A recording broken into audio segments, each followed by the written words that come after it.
अस्सलाम वालेकुम जी। मेरा नाम है अल्लाह जीता, मैं दीपालपुर तो बोलदा पिया। मैं समोसे पकौड़े लाना जी, रेहड़ी किसी को उधारी बनवाई, इहदे नाल जी मेरा रोज़गार। मेरे 4 बच्चे हैं जी, छोटे छोटे। मैं आप खुद करने वाला, और मेरा कोई नहीं कमाना। हाँ जी, मैं मजदूर हाँ जी, इको हथ नाल ही मैं काम करना। मजदूर हाँ जी, मैं हाथों इस मजदूरी नाल मेरे को होर काम नहीं आता।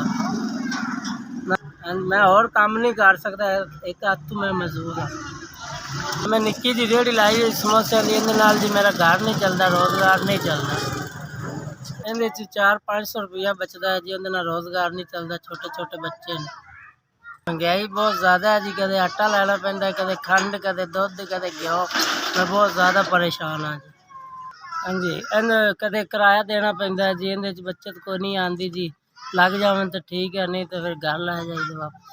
उस विक जावन तो मेरे 400-500 बच जाता है। ना लगन तो अगले दिन मेरे को आलू खरीदन जोगे, मसाला खरीदन जोगे पैसे नहीं आते, घ्यो खरीदन जोगे नहीं आते जी पैसे मेरे को। 2 3 4 5 साड़ी तरफों 5000 रुपया मिल गया, बहुत शुक्रिया। अल्लाह ताला तुहाडे बच्चों की जिंदगी करे, अल्लाह ताला तुहाडे माँ प्यो की करे, अल्लाह ताला तुहानू उम्रे हज ते बार बार ले जावे।